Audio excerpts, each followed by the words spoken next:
اعوذ باللہ من الشیطان الرجیم بسم اللہ الرحمن الرحیم۔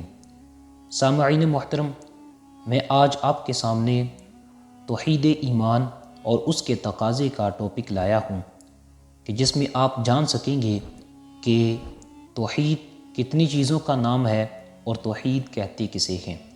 سامعین محترم، توحید باری تعالی، ایمان اور اس کے تقاضے، اس حوالے سے کچھ گفتگو آج آپ کے سامنے گوش گزار کرنی ہے۔ اللہ تعالیٰ مجھے اس عنوان سے انصاف کرنے کی توفیق عطا فرمائے۔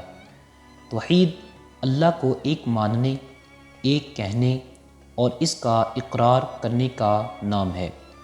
اس کے متعلق حضرت علامہ سید شریف جرجانی رحمۃ اللہ تعالی فرماتے ہیں، توحید 3 چیزوں کا نام ہے۔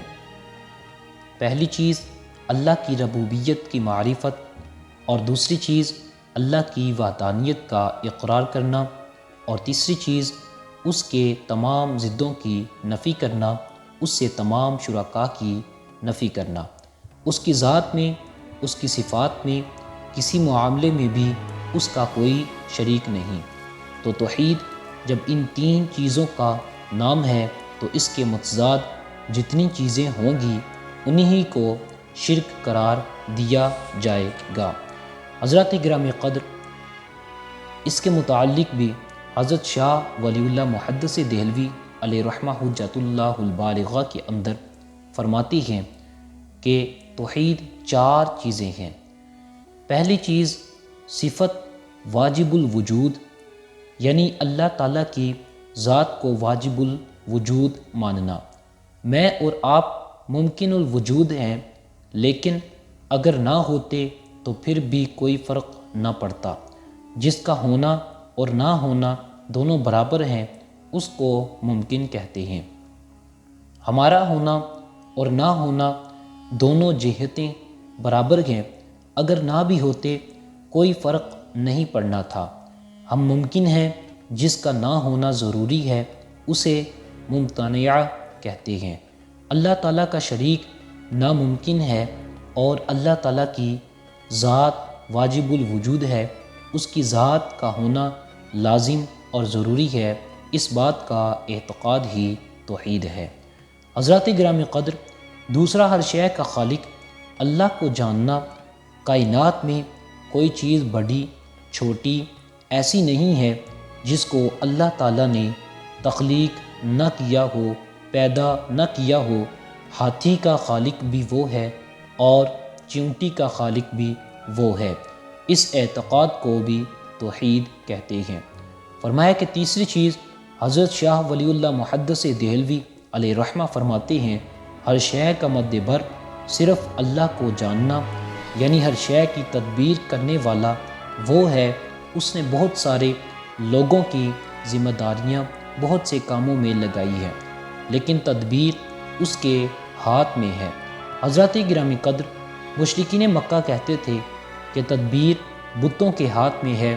مشرکین مکہ اللہ تعالیٰ کے وجود کا انکار نہیں کرتے تھے، لیکن تدبیر بتوں کے ہاتھوں میں مانتے تھے۔ حضرات گرامی قدر، ہندو جو بت پرست ہیں اور ہماری ہمسائیگی میں بستے ہیں، یہ بھی تمام معبودوں کے ایک معبود کو مانتے ہیں اور اس کے قائل ہیں، لیکن بتوں کو معبود کے ساتھ شریک مانتے ہیں، اس لیے وہ موحد نہیں ہوتے۔ مشرکین مکہ کہتے تھے کہ یہ بت اللہ تعالیٰ کے بیٹے ہیں اور اللہ کی بیٹیاں ہیں، اس کے معاملے میں شریک ہیں اور یہ خود تدبیر کرتے ہیں۔ یہ عقیدہ توحید کے منافی ہے۔ حضرات گرامی قدر، چوتھی چیز اللہ کے سوا کسی کو شریک عبادت نہ ٹھہرائے۔ 1 سیکنڈ کے کروڑویں حصے میں بھی کوئی شخص عبادت کا مستحق نہیں ہو سکتا۔ حضرت آدم علیہ السلام کو فرشتوں نے جو سجدہ کیا تھا وہ سجدہ عبادت نہیں تھا، وہ سجدہ تحیت تھا۔ دوسرے لفظوں میں اسے تعظیمی سجدہ کہہ سکتے ہیں، کیونکہ یہ پچھلی شریعتوں میں جائز تھا، ہماری شریعت میں جائز نہیں۔ اب کسی کو عبادت کا مستحق سمجھتے ہوئے سجدہ کرنا شرک ہے کفر ہے۔ اگر کوئی کسی کو عبادت کا مستحق نہیں سمجھتا اور تعظیماً سجدہ کرتا ہے تو ہماری شریعت میں یہ بھی حرام ہے۔ وجہ شرک ہے کہ دیکھنے والے کو محسوس ہوگا کہ شاید یہ اسے پوج رہا ہے، اس کی عبادت کر رہا ہے، بلکہ حد رکوع تک کسی کے لیے جھک جانا شریعت اسلامیہ میں یہ بھی جائز نہیں۔ حضرات گرامی قدر، کسی بادشاہ کے لیے یا کسی اور کے لیے رکوع تک جھکنا شریعت اسلامیہ کے اندر جائز نہیں ہے۔ اگر عبادت کی نیت سے جھکے گا تو پھر کفر ہوگا، لیکن اگر محض تعظیم کے لیے جھکے گا تو پھر بھی جائز نہیں ہے۔